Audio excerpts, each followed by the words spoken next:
किसी सुनसान पहाड़ी गुफा में तुम्हें एक फटी पुरानी साधना पुस्तक मिली। वर्षों की कठिन तपस्या के बाद तुमने हवा और वर्षा को नियंत्रित करने की कला सीख ली। तुम्हें लगा कि अब इस साधना जगत में तुम्हारे पास भी अपनी शक्ति है। लेकिन जब तुम पहाड़ से नीचे संसार की यात्रा पर निकले तो पता चला कि वही पुस्तक तो बाजार में हर किसी के पास मिलने वाली साधारण किताब थी। ये जानकर तुमने अपनी सारी संपत्ति खर्च करके उसके सभी संस्करण खरीद लिए और फिर उसी गुफा में लौटकर दोबारा साधना में लीन हो गए। यह एकांत साधना पूरे 20 वर्षों तक चली। इस दौरान तुम्हारी चेतना आकाश और पृथ्वी में विचरण करती रही। तुम्हें ऐसा लगा मानो संसार की हर चीज शांत और सूनी हो गई हो। यहाँ तक कि तुम्हारा शरीर धीरे धीरे पारदर्शी होने लगा, लेकिन तुम्हें इसका एहसास भी नहीं हुआ। जब तुम लगभग अस्तित्व से मिटने ही वाले थे, तभी संसार की यात्रा के दौरान मिले वे सभी लोग और स्मृतियां सुनहरी रोशनी की धाराओं में बदलकर तुम्हारे भीतर समा गए और तुम्हारा जीवन बच गया। आंखें खोलने के बाद तुमने उस रहस्यमयी शक्ति का नाम प्रकाश दर्पण रखा और फिर से संसार की यात्रा पर निकल पड़े, ताकि इस रहस्यमय शक्ति और उस साधना पुस्तक का असली रहस्य जान सको। रास्ते में तुम एक चाय घर के सामने पहुंचे। छत से लटका बड़ा सा लकड़ी का बोर्ड, जिस पर सुंदर अक्षरों में चाय लिखा था, तुम्हें अतीत की यादों में ले गया। कई वर्ष पहले यहाँ केवल एक टूटी फूटी झोपड़ी थी। उसका मालिक एक सीधा सादा युवक था और उसकी पत्नी 8 महीने की गर्भवती थी। उस समय तुम बारिश से बचने के लिए वहीं रुके थे। युवक ने तुम्हें पढ़ा लिखा समझकर चाय के पैसे लेने से साफ मना कर दिया था। वह चाहता था कि उसके होने वाले बच्चे को तुम्हारा शुभ आशीर्वाद मिले, लेकिन किस्मत को कुछ और ही मंजूर था। उसी रात भयंकर तूफान आया और उसकी पत्नी को समय से पहले प्रसव पीड़ा शुरू हो गई। उस दौर में समय से पहले प्रसव का मतलब अक्सर माँ और बच्चे दोनों की जान खतरे में पड़ना था। युवक अपनी पत्नी को बाहों में लिए फूट फूट कर रो रहा था। बाहर मूसलाधार बारिश ने हर रास्ता बंद कर दिया था। तुम्हें थोड़ी बहुत साधना आती थी, लेकिन उस समय तुम्हारे पास केवल एक ही उपाय था, माँ को बचाना या बच्चे को। लेकिन निर्णय लेने से पहले ही वह कमजोर स्त्री मुस्कुराई और बोली, बच्चे को बचा लीजिए। इतना कहकर उसने स्वयं अपने प्राण त्याग दिए। एक साधारण इंसान ने अपने जीवन के अंतिम क्षणों में अपनी संतान के लिए स्वयं को बलिदान कर दिया। आखिरकार बच्ची बच गई। उसका नाम रखा गया श्याओ हेबाओ, छोटी पोटली। तभी एक मधुर आवाज ने तुम्हें वर्तमान में लौटा दिया। सर, बाहर बारिश तेज हो रही है, अंदर आ जाइए, कहीं आपको सर्दी न लग जाए। तुमने सामने देखा, लगभग 23 वर्ष की एक युवती खड़ी थी। उसकी सुंदर आंखें, साधारण सफेद वस्त्र और बालों में लगी हरी चाय की टहनी देखकर तुम्हें अचानक उस नवजात बच्ची की याद आ गई। समय सचमुच कितनी तेजी से बीत गया था। कभी गोद में खेलने वाली वो बच्ची आज इतनी सुंदर युवती बन चुकी थी। तुम उसे स्नेह भरी नजरों से देखते हुए चाय घर के भीतर चले गए। उसने तुम्हें बैठाया और विनम्रता से पूछा, सर क्या आप चाय लेंगे? तुमने सिर हिलाकर हाँ कहा। थोड़ी देर बाद वह एक प्याला जुई को शेंग चाय लेकर आई और मुस्कुराकर बोली, सर कृपया चाय का आनंद लीजिए। वह सामान्य दिनों में सामने नहीं आती थी। रोज रोज उससे बात करने आने वाले अमीर घरों के लड़कों से बचने के लिए वह ज्यादातर पीछे ही रहती थी। लेकिन पिता की तबीयत खराब होने के कारण आज उसे खुद चाय घर संभालना पड़ रहा था। उसे यह देखकर थोड़ा आश्चर्य हुआ कि यह अनजान और सुंदर युवक उसका उपनाम जानता है। तुम भी हैरान थे। तुम्हें मेरी याद है? लड़की ने कुछ पल सोचा और बोली, शायद हमने बहुत पहले कहीं मुलाकात की थी। वह तुम्हारे थोड़ा और पास आई और ध्यान से तुम्हारा चेहरा देखने लगी। लेकिन हम मिले कब थे? तुम कुछ क्षण चुप रहे, फिर पूछा, तुम्हारी उम्र कितनी है? ये सुनते ही उसके गाल लाल हो गए। कोई किसी लड़की से पहली मुलाकात में उसकी उम्र पूछता है क्या? उसे लगा कि तुम देखने में तो शरीफ लगते हो, लेकिन बातें बहुत अजीब करते हो। फिर भी उसने धीरे से जवाब दिया, मैं 23 साल की हूँ। तुमने धीरे से दोहराया, 23 साल? फिर जैसे किसी पुराने समय में खो गए। तो हमारी मुलाकात लगभग 22 साल पहले हुई थी। ये सुनकर लड़की की आंखें चमक उठी। क्या हम बचपन के दोस्त थे? लेकिन अगले ही पल उसने खुद ही सिर हिला दिया, नहीं, बचपन में तो मेरा कोई दोस्त ही नहीं था। पिताजी ने भी कभी आपके बारे में नहीं बताया। तुम मुस्कुराए और बोले, तुमने गलत समझा। मेरा मतलब है कि मैंने तुम्हें तब देखा था जब तुम सिर्फ कुछ महीनों की बच्ची थी। इतना सुनते ही उसके चेहरे का रंग बदल गया। अब उसकी जिज्ञासा की जगह सतर्कता आ गई। उसे लगा सामने बैठा आदमी उससे मजाक कर रहा है। वह केवल इतना बोली, सर चाय ठंडी होने से पहले पी लीजिए। इतना कहकर वह तुरंत वहां से चली गई। उसके मन में अब तुम्हारी छवि एक अजीब और बकवास करने वाले युवक की बन चुकी थी। पिताजी सही कहते हैं, जितने सुंदर लड़के होते हैं उतनी ही बड़ी बड़ी बातें बनाते हैं। वह बुदबुदाई। तुम्हारी सुनने की शक्ति साधारण लोगों से कहीं अधिक थी, इसलिए उसकी हर बात तुम्हारे कानों तक पहुंच गई। लेकिन तुमने बुरा नहीं माना। आखिर किसी सामान्य इंसान के लिए यह मानना आसान नहीं था कि उसकी ही उम्र का दिखने वाला कोई व्यक्ति उसे शिशु अवस्था से जानता हो। तुमने चाय का एक घूंट लिया और मन ही मन सोचा, स्वाद अब भी वही है, लेकिन चाय बनाने की कला पहले जैसी नहीं रही। यह चाय बूढ़े शेन के हाथों की नहीं हो सकती। उसके स्वभाव को देखते हुए वह अपनी बेटी से कभी दुकान नहीं संभलवाता। लगता है वह बीमार है। तुमने उंगलियों पर हल्का सा हिसाब लगाया और सब समझ गए। फिर खाली प्याला आगे बढ़ाकर आवाज लगाई, मिस शेन, जरा एक और प्याला चाय मिल सकती है? तुम्हारी आवाज सुनकर शेन युवती अनमने मन से तांबे की केतली लेकर आई। सर जरा सावधान रहिए, चाय बहुत गर्म है। वह चाय उड़ेलने ही वाली थी कि तुमने अचानक धीमी आवाज में पुकारा, छोटी पोटली। ये उसका बचपन का नाम था। ये सुनते ही वह बुरी तरह चौंक गई। उसके हाथ कांप गए और लगभग उबलता हुआ पानी छलक ही पड़ा। उसने घबराकर केतली मेज पर रख दी। उसने इधर उधर देखा। जब उसे यकीन हो गया कि किसी ने यह नाम नहीं सुना सुना तो वह जल्दी से तुम्हारे पास आकर धीमी आवाज में बोली, आप आखिर हैं कौन? आपको मेरा बचपन का नाम कैसे पता? यह नाम दुनिया में सिर्फ 2 लोग जानते थे, वह स्वयं और उसके पिता। तुमने शांत भाव से उसकी ओर देखा और मुस्कुराकर कहा, मैंने अब भी तो बताया था, जब तुम कुछ ही महीनों की थी तब मैं तुमसे मिला था, तुम्हें कई बार अपनी गोद में भी उठाया था। ये सुनते ही उसने दांत भींच लिए। उसे पूरा यकीन हो गया कि तुम उसका मजाक उड़ा रहे हो। मुझे नहीं पता आपने यह नाम कहाँ से जाना, लेकिन आपकी नीयत भी उन दूसरे अमीर लड़कों जैसी ही लगती है। इतना कहते ही तुमने अचानक उसकी पेशानी पर हल्की सी उंगली से चपत लगा दी।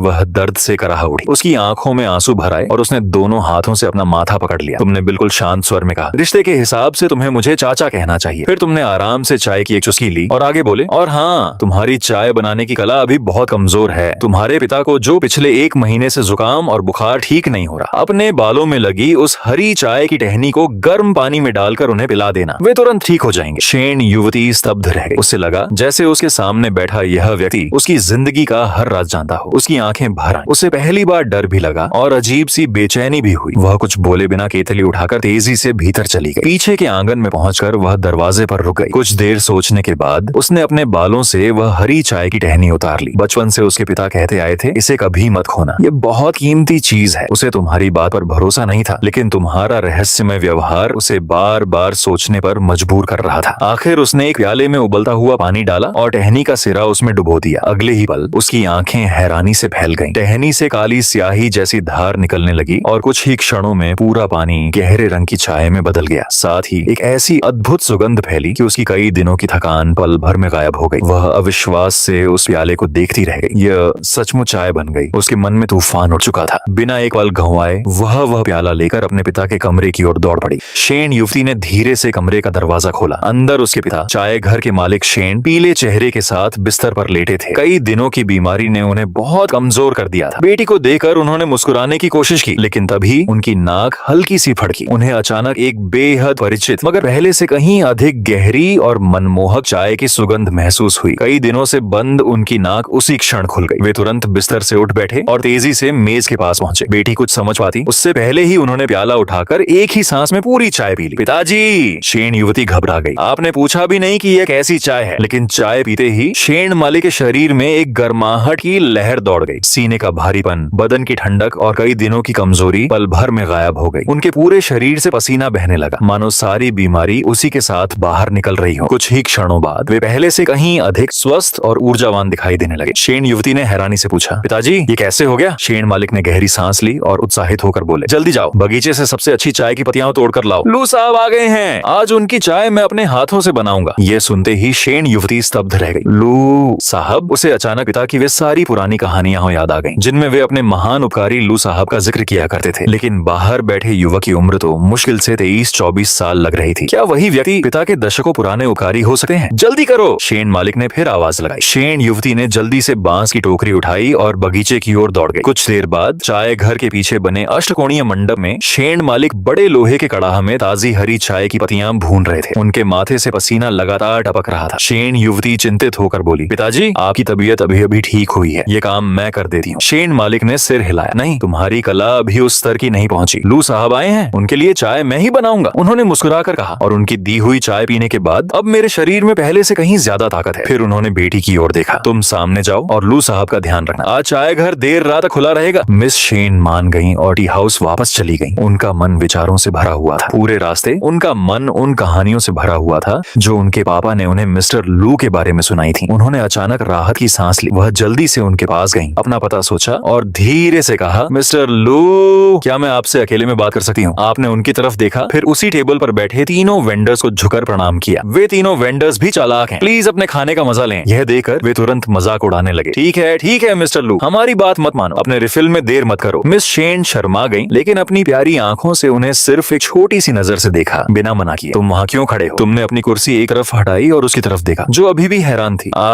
इस तरफ प्लीज। तुमने उस तरफ देखा जिस तरफ उसने इशारा किया था। उसने जल्दी से इशारा किया, लेकिन वह वहाँ नहीं था। तुम्हारा टेंट स्टैंड आउट हाउस में कब चला गया? हाँ सही। मिस शेन अचानक मुड़ी। उन्हें एहसास हुआ कि उन्होंने गलत दिशा में इशारा किया था। हालांकि तुम पहले ही असली टेंट स्टैंड की तरफ चल चुके थे, उनका बिल्कुल भी इंतजार नहीं कर रहे थे। पिताजी सही थे, आदमी जितना हैंडसम होता है उसके झूठ बोलने की संभावना उतनी ही ज्यादा होती है। उसने गुस्से में पैर पटका और तेजी से पीछे पीछे चली गई। टेंट स्टैंड के सामने तुमने एक बैंगनी मिट्टी की चायदानी उठाई और उसे सूंघा। मिस्टर लू, मिस शेन ने तुम्हें गुस्से से घूरा, अपनी आंखों से माफी मांगने की कोशिश कर रही थी, लेकिन तुमने उसे पूरी तरह से नजरअंदाज कर दिया। चायदानी से खेलने में मग्न हो गए। उसकी आंखें चमकने से चुभ रही थीं, लेकिन तुमने कोई रिएक्शन नहीं दिया। आखिर में वह खुद को और रोक नहीं पाई और फुसफुसाई, तुम कब तक इस चायदानी को देखने का प्लान बना रहे हो? थप्पड़ माथे पर एक और जोरदार थप्पड़। शेन लड़की की आंखें तुरंत लाल हो गईं और उसने दोनों हाथों से अपना माथा ढक लिया। उसके पापा ने बचपन से उस पर कभी हाथ नहीं उठाया था। यह दूसरी बार था। यह देखकर कि वह रोने वाली है, तुमने चायदानी नीचे रख दी और मुंह बनाते हुए कहा, ठीक है, बचपन की तरह हमेशा रोते मत रहो। तुमने मुझे क्यों मारा? उसने पूछा। उसकी आवाज आंसुओं से कांप रही थी। तुमने मुझे बुलाया, बताया नहीं क्यों, और फिर मुझसे ऐसे सवाल किए। तुम रुके, फिर मुस्कुराए। लड़की हैरान रह गई। क्या हुआ? बस एक छोटा सा सबक। उसे तुरंत अपनी गलती का एहसास हुआ। हाँ, उस आदमी ने मेरे पापा की बीमारी ठीक कर दी। वे अच्छे इंसान हैं। मैंने न सिर्फ उन्हें थैंक यू नहीं कहा, बल्कि उनसे सवाल भी किए। ये सच में मेरी बदतमीजी थी। अचानक वह हैरान रह गई और जल्दी से संभल गई। मिस्टर लू, ये मेरी बदतमीजी थी। मुझे उम्मीद है कि आप बुरा नहीं मानेंगे। लड़की ने माफी मांगते हुए थोड़ा झुकर कहा, पढ़ी क्यों नहीं? तुमने हल्के से सिर हिलाया। कोई बात नहीं, बताओ तुमने मुझे यहाँ क्यों बुलाया है? शेन युवती थोड़ा पास आई और धीमी आवाज में पूछने लगी, लू साहब, क्या आप कोई अमर साधक, अमर पुरुष हैं? नहीं। तुमने बिना झिझक उत्तर दिया। वह फिर भी हार नहीं मानी। तो फिर 20 साल से भी ज्यादा समय बीत गया, लेकिन आपका चेहरा आज भी इतना जवान कैसे है? तुम मुस्कुराए। मैं अमर नहीं हूँ, लेकिन कुछ साधना और मंत्रों का ज्ञान रखता हूँ, इसीलिए बस उम्र कम दिखाई देती है। ओह। शेन युवती कुछ देर चुप रही, फिर हिम्मत जुटाकर बोली, अगर आपने मुझे बचपन में देखा था तो क्या आपने मेरी माँ को भी देखा था? हाँ, देखा था। उसकी आंखें चमक उठी। उसने उत्साह में तुम्हारी बाह पकड़ ली। पिताजी हमेशा कहते हैं कि मेरी माँ दुनिया की सबसे दृढ़ और साहसी स्त्री थी, लेकिन जब भी मैं पूछती हूँ कि क्यों, वे कभी नहीं बताते। लू साहब, क्या आपको सच पता है? तुम कुछ देर उसे देखते रहे, फिर शांत स्वर में बोले, अगर तुम्हारे पिता ने नहीं बताया तो उसके पीछे उनकी अपनी वजह है, लेकिन मैं तुम्हें इतना जरूर बता सका हूँ, तुम्हारी माँ सचमुच इस संसार की सबसे साहसी स्त्री थी। बात करते करते तुम्हारी नजर उसके हाथ पर गई, जो अब भी तुम्हारी बाह पकड़े हुए था। शेन युवती का चेहरा शर्म से लाल हो गया। उसने तुरंत हाथ पीछे खींच लिया। पिताजी भी नहीं बताते और आप भी नहीं बता रहे, आखिर क्यों? वह उदास होकर काउंटर पर झुक गई। तुमने उंगलियों पर हल्का सा हिसाब लगाया और बोले, 3 दिन बाद तुम्हारा जन्मदिन है, मैं तुम्हें एक उपहार दूंगा। वह मुस्कुराई भी नहीं। आपको तकलीफ करने की जरूरत नहीं, मेरे पास किसी चीज की कमी नहीं। तुमने रहस्यमय मुस्कान के साथ कहा, जब समय आएगा उपहार अपने आप तुम्हें मिल जाएगा। इतना कहते ही तुम्हारी हथेली हल्की सी गर्म हो गई। सुनहरी प्रकाश दर्पण की एक किरण चुपचाप प्रकट हुई। तुमने उसे हल्के से छुआ और तुम्हारी आंखों के सामने शेन मालिक का दृश्य उभर आया, जो पूरे मन से चाय की पत्तियां भून रहे थे। तुमने प्रकाश दर्पण को समेट लिया और बोले, चाय तैयार हो गई होगी, मैं तुम्हारे पिता से मिलने जा रहा हूँ। यह कहकर तुम पीछे वाले आंगन की ओर बढ़ गए। बारिश लगातार हो रही थी। अष्टकोणीय मंडप में शेन मालिक बड़े लोहे के कड़ाह में चाय भूनते हुए खुद ही गिनती बड़बड़ा रहे थे। 8 चक्कर, 5 चक्कर। तुम हंसते हुए बोले, तुम चाय भून रहे हो या कोई जुआ खेल रहे हो? लकड़ी का डंडा अचानक रुक गया। शेन मालिक ने मुड़कर तुम्हें देखा। अगले ही पल उनकी आंखें भर आईं। लू साहब, तुम मुस्कुराए। लगता है छोटी पोटली का रोने वाला स्वभाव उसी पर गया है। शेन मालिक शर्म से मुस्कुरा दी। आंसू रोकने के लिए उन्होंने चुपके से अपनी जांघ पर जोर से चुटकी काटी। उसी समय उनकी बेटी वहां आ पहुंची। उन्होंने तुरंत ऊंची आवाज में कहा, तुम यहाँ क्या कर रही हो? जल्दी जाओ और सामने ग्राहकों का ध्यान रखो। मुझे और लू साहब को परेशान मत करो। बिना वजह डांट खाने पर शेन युवती ने नाराज होकर होंठ फुला लिए और वापस चली गई। उसकी मासूम हरकत देखकर तुम हंस पड़े। तुम्हें अब भी अपनी बेटी से बहुत शर्म आती है। शेन मालिक हंसते हुए बोले, कोई बात नहीं, लू साहब आइए, चाय तैयार है। कुछ ही देर में गर्मा गर्म ताजी चाय तुम्हारे सामने रख दी गई। तुमने एक घूंट लिया। वही पुरानी सुगंध, वही वर्षों पुराना स्वाद। तुमने संतोष से कहा, चाय की खुशबू गहरी है, स्वाद मीठा होकर लौटा है, जैसे बसंत फिर लौट आया हो। तुम्हारी प्रशंसा सुनकर शेन मालिक खुशी से खेल उठे। लू साहब, आपका यहाँ आना ही हमारे चाय घर का सबसे बड़ा सम्मान है। तुम हंसकर बोले, अभी अभी तुमने मेरी अमृत चाय की एक प्याली पी ली, अब फिर कुछ मांगने वाले हो क्या? शेन मालिक संकोच से हंस पड़े। आपकी अमृत चाय बहुत कीमती है, ज्यादा मांगने की हिम्मत नहीं। बस 3 दिन बाद मेरी बेटी का जन्मदिन है, अगर संभव हो तो उसे भी एक प्याला मिल जाए, ताकि उसका शरीर भी स्वस्थ रहे। तुम मुस्कुराए। बुढ़ापे के साथ तुम्हारी बेशर्मी भी बढ़ गई है। उसके जन्मदिन का उपहार मैं पहले ही तय कर चुका हूँ, और अमृत चाय ज्यादा पीने से कोई लाभ नहीं होता। शेन मालिक ने तुरंत हाथ जोड़ दिए। नहीं लू साहब, मुझे पता है आप सबसे उदार हैं। तुमने सामने की सीट की ओर इशारा किया। आओ बैठो, मुझे बताओ, इन वर्षों में तुमने इस छोटे से चाय घर को इतना बड़ा कैसे बना दिया? अगर कहानी अच्छी लगी तो शायद एक और प्याला अमृत चाय भी मिल जाए। यह सुनते ही शेन मालिक उत्साह से तुम्हारे सामने बैठ गए और पूरे जोश के साथ बीते वर्षों की कहानी सुनाने लगे। रात गहरा चुकी थी, चाय घर बंद हो चुका था। तुम अपने कमरे में लौटे, दरवाजा बंद किया और बाहर से आती शेन मालिक की जोरदार खर्राटों की आवाज भी अब सुनाई नहीं दे रही थी। तुम ध्यान लगाकर बैठ गए। मन में विचार आते ही उंगलियों पर फिर वही सुनहरी प्रकाश दर्पण प्रकट हो गया।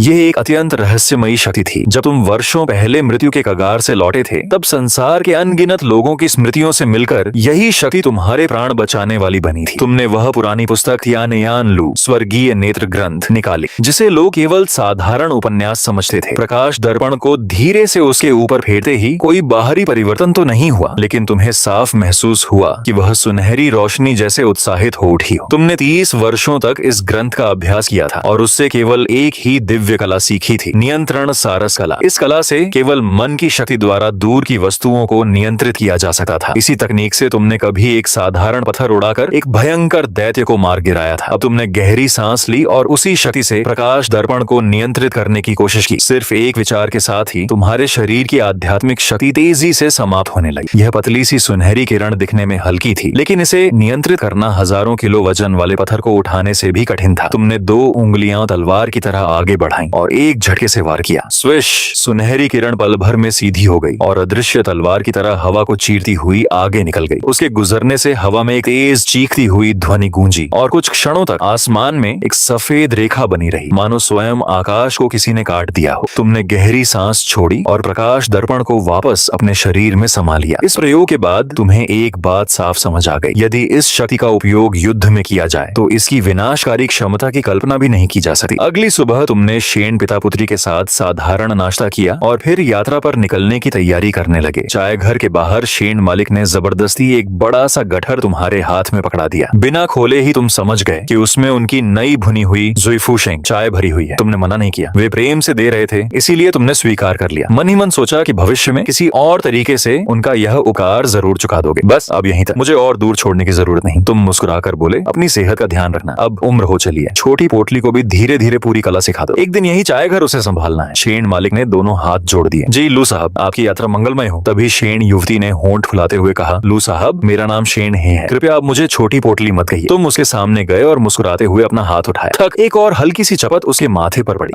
वह तुरंत अपना माथा पकड़कर पिता के पीछे छिप गई और शिकायत करने लगी, पिताजी, लू साहब ने फिर मुझे मारा, ये तीसरी बार है। शेन मालिक हंस पड़े। उन्होंने बेटी की पीठ थपथपाई और बोले, अगर लू साहब ने मारा है तो जरूर सही वजह से मारा होगा। अब जल्दी से उन्हें विदा करो, उनकी यात्रा में देर मत करवाओ। शेन हे ने नाराज होते हुए भी झुकर कहा, लू साहब, आपकी यात्रा सुरक्षित रहे। तुमने सिर हिलाया, हाथ हिलाकर विदा ली और आगे बढ़ गए। 3 दिन बाद सुबह सुबह शेन हे बेचैनी से रसोई के बाहर टहल रही थी। पिताजी, जन्मदिन वाली लंबी उम्र की नूडल्स तैयार हुई या नहीं? सुबह होने वाली है। अंदर से शेन मालिक की आवाज आई, आ रहा हूँ, आ रहा हूँ। कुछ देर बाद वे 2 गर्मा गर्म कटोरे लेकर बाहर आए। दोनों पिता पुत्री साथ बैठकर खाने लगे। शेन हे मुस्कुराकर बोली, पिताजी, आपको हमेशा मेरे साथ रहना होगा। दोनों चुपचाप नूडल्स खाते रहे। बेटी उस माँ को याद कर रही थी जिसे उसने कभी देखा भी नहीं था, और पिता अपनी बिछड़ी पत्नी को। बर्तन समेटे समय शेन हे की नजर चूल्हे पर रखे तीसरे कटोरे पर पड़ी। वह अब तक किसी ने छुआ भी नहीं था। उसमें 2 तले हुए अंडे रखे थे। उसने धीरे से पूछा, पिताजी, क्या माँ को तले हुए अंडे बहुत पसंद थे? यह पूछते पूछते उसकी आंखों से आंसू बह निकले। शेन मालिक ने मुस्कुराकर कहा, हाँ, तुम्हारी माँ हमेशा कहती थी कि जिंदगी में अंडे कभी कम नहीं खाने चाहिए। उन्होंने लंबी सांस ली। चलो, आज यह कटोरा भी तुम्हारी माँ के नाम रख देते हैं। उस रात शेन हे समय पर सो गई। जैसे ही उसका सिर तकिए पर पड़ा, वह गहरी नींद में डूब गई। सपने में उसने एक बेहद परिचित पुरानी सड़क देखी। सड़क किनारे वही टूटा फूटा घास फूस का चाय घर था। अंदर एक युवती लोहे का कड़ाहा साफ कर रही थी। वह बिल्कुल शेन हे जैसी दिखती थी। युवती ने सिर उठाया और मुस्कुराकर कहा, छोटी पोटली, तुम आ गई? उसने आगे बढ़कर शेन हे का हाथ पकड़ लिया। वह आवाज, वह अपनापन शेन हे के दिल ने तुरंत पहचान लिया, लेकिन वह डर रही थी। उसे लगा कि अगर उसने सच बोल दिया तो सपना टूट जाएगा। युवती ने प्यार से उसके बाल ठीक किए। आओ, माँ तुम्हें अच्छी तरह देख ले। इतना सुनते ही शेन हे खुद को रोक नहीं पाई। उसने माँ का हाथ कसकर पकड़ लिया और अपने गाल से लगा लिया। हाथ बिल्कुल गर्म था। वह रोते रोते बोली, तो ये सपना नहीं है? माँ मुस्कुराई, ये सपना भी है और सच भी। मैं सचमुच तुम्हारी माँ हूँ। याद है, लू साहब ने कहा था कि वे तुम्हें जन्मदिन पर एक उपहार देंगे। हम दोनों का इस सपने में मिलना वही उपहार है। शेन हे की आंखें फैल गई। माँ, क्या आप सचमुच जीवित हो गई हैं? क्या लू साहब ने आपको वापस लौटा दिया? माँ ने धीरे से सिर हिलाया। नहीं बेटी, मैं बहुत पहले इस दुनिया से जा चुकी हूँ, लेकिन 22 साल पहले लू साहब ने मेरी आत्मा का एक छोटा सा अंश सुरक्षित रख दिया था। वह तुम्हारे माथे में ही सोया हुआ था। जब उन्होंने पहली बार तुम्हारे माथे पर हल्की चपत लगाई, तभी मेरी चेतना धीरे धीरे जागने लगी। शेन हे की आंखों से आंसू बह निकले। तो मैंने उन्हें गलत समझा था। तभी पीछे से परिचित खर्राटों की आवाज सुनाई दी। चाय घर के पीछे रखी आराम कुर्सी पर शेन मालिक गहरी नींद में सो रहे थे। माँ मुस्कुराते हुए उनके पास गईं और उनकी नाक दबा दी। वे हड़बड़ाकर उठ बैठे। जैसे ही उन्होंने पत्नी को देखा, वे अवाक रह गए। प्रिय, वे खुशी से कांप उठे। शेन हे तुरंत माँ से लिपट गई। पिताजी, माँ को मुझसे मत छीनिए। शेन मालिक ने खुद को जोर से थप्पड़ मारा। जब यकीन हो गया कि यह सपना सच है, तो उन्होंने पत्नी और बेटी दोनों को अपनी बाहों में भर लिया। 22 वर्षों बाद ये परिवार आखिरकार फिर से एक हो गया। माँ की गोद में सिर रखे शेन हे ने दूर जाती उस पुरानी सड़क की ओर देखा और आंसू भरी मुस्कान के साथ फुसफुसाई, लू अंकल, धन्यवाद। उधर तुम बहुत दूर निकल चुके थे। 7 पहाड़ पार करके तुम दक्षिण की ओर पिंग्यांग नगर की तरफ बढ़ रहे थे। वहाँ तुम्हारा तुम्हारा एक छोटा सा घर था जिसे तुमने 22 साल पहले लगभग अपनी सारी जमा पूंजी खर्च करके खरीद लिया था। चलते चलते तुम मुस्कुराए। लगता है उस बूढ़ी अम्मा की चाय का उद्धार भी अब चुकाने का समय आ गया है। तुम्हारी हथेली में फिर से प्रकाश दर्पण चमका। उसमें शेन परिवार के पुनर्मिलन का सुखद दृश्य दिखाई दे रहा था। तुम मुस्कुराए और धीरे से बोले, जन्मदिन मुबारक हो छोटी पोटली। फिर प्रकाश दर्पण को समेटकर तुम तेज कदमों से पिंग्यांग नगर की ओर चल पड़े। रात घिर चुकी थी। नगर के बाहर बहती बाझांग नदी के किनारे पहुंचकर तुमने बहते पानी को देखा। न जाने क्यों अचानक तुम्हारा मन हुआ कि कुछ देर यहीं बैठकर मछली पकड़ने की कोशिश की जाए। तुमने देखा कि नदी के बीचों बीच एक बड़े पत्थर पर लगभग 5 साल का एक छोटा सा बच्चा बैठा था। आधी रात के सन्नाटे में नदी के बीच अकेला बैठा एक बच्चा। यह दृश्य जितना अजीब था उतना ही रहस्यमय भी। लेकिन एक नजर में ही तुम समझ गए कि वह कोई भूत प्रेत नहीं बल्कि एक जीवित इंसान है। तुमने आवाज लगाई, क्या तुम वहाँ फंस गए हो? बच्चे ने कोई जवाब नहीं दिया। वह बस अपनी बड़ी बड़ी काली आंखों से तुम्हें देखता रहा। उसी समय पानी में तेज हलचल हुई। एक विशाल मछली का सिर पानी से बाहर निकला। वह वही लाल पूंछ वाली कार्प मछली थी जिसे तुमने कई वर्ष पहले जीवन दान देकर नदी में छोड़ दिया था। तुम मुस्कुराए, अरे तुम तो इतनी बड़ी हो गई हो। लाल पूंछ वाली कार्प खुशी से अपनी पूंछ हिलाने लगी और गलफड़ों से बुलबुले निकालकर तुम्हारा अभिवादन करने लगी। तभी वह बच्चा फिसल गया। वह नदी में गिरने ही वाला था कि कार्प ने तुरंत अपनी पूंछ से उसे संभाल लिया और अपनी पीठ पर बैठाकर किनारे तक ले आई। तुमने आगे बढ़कर बच्चे को अपनी बाहों में उठा लिया। उसका शरीर पूरी तरह भीगा हुआ था और उसके हाथ बर्फ जैसे ठंडे थे। फिर भी उसने एक शब्द नहीं कहा। वह बस चुपचाप तुम्हें देखता रहा। तुमने उसके कंधे पर हल्के से हाथ रखा। अगले ही पल उसके कपड़ों का सारा पानी गायब हो गया। बच्चे ने आश्चर्य से अपने सूखे कपड़ों को छुआ और भोलेपन से बोला, मेरे कपड़े सूख गए। लाल पूंछ वाली कार्प की टूटी फूटी बातों से तुम्हें पता चला कि बच्चे का नाम शाजू है। उसी समय दूर से मशालों की रोशनी और लोगों की आवाजें सुनाई दी। उसका दादा उसे ढूंढता हुआ आ रहा था। तुमने बच्चे को जमीन पर उतारा और अगले ही क्षण तुम्हारा शरीर हवा में विलीन हो गया। कुछ ही देर में तुम तिंगफेंग निवास पहुंच गए। जेब से 20 साल पुरानी तांबे की चाबी निकाली और जंग लगे पुराने ताले को खोल दिया। जैसे ही दरवाजा खुला, धूल का बादल तुम्हारे चेहरे से टकराया। आंगन में हर तरफ ऊंची ऊंची घास उगी हुई थी। दीवारों पर कुकुरमुते फैल चुके थे। पत्थर की मेज मोटी धूल और मकड़ी के जालों से ढकी हुई थी। ये घर तुम्हारी कल्पना से भी ज्यादा उजड़ चुका था। तुमने धीरे से सांस भरी। मन में विचार आते ही पूरे आंगन में एक तेज बवंडर उठ खड़ा हुआ। धूल, सूखी पत्तियां, घास, कुकुरमुते और वर्षों का सारा कचरा घूमता हुआ एक साथ बाहर उड़ गया। कुछ ही क्षणों में पूरा आंगन बिल्कुल साफ हो गया। अगली सुबह घर के बाहर पड़ोसियों की भीड़ जमा थी। रात की तेज आवाजें सुनकर सबको लगा था कि हवेली में कोई दुष्ट आत्मा आ गई है। इसलिए वे मोहल्ले के सबसे ताकतवर युवक टेन्यू को भी साथ ले आए थे। तभी घर का दरवाजा धीरे धीरे खुला। हरे वस्त्र पहने, शांत चेहरे और असाधारण व्यक्तित्व वाले तुम बाहर निकले। तुम्हें देखते ही भीड़ कुछ पल के लिए स्तब्ध रह गई। तुमने दोनों हाथ जोड़कर विनम्रता से सबका अभिवादन किया। भीड़ पर नजर डालते हुए तुम्हें कुछ पुराने परिचित चेहरे भी दिखाई दिए। तुमने देखा कि गली की सफाई करने वाली साई हु भाभी बाहर पड़े कचरे को देखकर परेशान थी। तुम तुरंत उनके पास गए। ये सब मेरी वजह से हुआ है, आइए मैं भी सफाई में हाथ बटाता हूँ। वे घबरा गई। अरे नहीं नहीं, आप जैसे सम्मानित व्यक्ति ये काम कैसे करेंगे? तुम फिर भी आगे बढ़े, लेकिन उन्होंने हाथ फैलाकर तुम्हें रोक दिया। अगर आपने झाड़ू उठा ली तो समझूंगी कि आप मुझे इस काम के लायक नहीं समझते। इतना कहकर उन्होंने बगल में अकड़कर खड़े टीएनयू का कान पकड़ लिया। चलो मेरे साथ सफाई करो। टीएनयू हैरान रह गया। अरे मैं तो भूत भगाने आया था। साई हु भाभी बोली, पहले काम पूरा करो, फिर तुम्हारी शादी की बात भी करवा दूंगी। ये सुनते ही टीएनयू की आंखें चमक उठी। उसने तुरंत झाड़ू उठाई और पूरे जोश से सफाई में लग गया। यह दृश्य देखकर तुम मुस्कुरा पड़े। तुमने दोनों को हाथ जोड़कर कहा, आप दोनों का बहुत बहुत धन्यवाद। तभी भीड़ में से एक कांपती हुई आवाज आई, लू लू लू साहब। तुमने मुड़कर देखा। हाथ में हुक्का लिए एक बूढ़ा कसाई भावुक होकर तुम्हारी ओर देख रहा था। तुम मुस्कुराए, अरे बूढ़े कसाई, आखिर तुमने मुझे पहचान ही लिया। वृद्ध ने हुक्के का कश लेने की कोशिश की, लेकिन घबराहट में उसे जलाना ही भूल गया था। कांपती आवाज में उसने पूछा, लू साहब, क्या आप इंसान हैं या कोई आत्मा? उसकी बात सुनते ही आसपास खड़े लोग डरकर पीछे हट गए। कुछ ही क्षणों में वहाँ सिर्फ वही बूढ़ा कसाई और एक हल्की सी मोटी मध्य वय की महिला बची। महिला ने तुरंत कसाई को डांटा, क्या बकवास कर रहे हो? देखो इनके पैरों के नीचे परछाई है। कोई भूत प्रेत होता तो परछाई कहाँ से आती? तुमने महिला को गौर से देखा और मुस्कुराए। तुम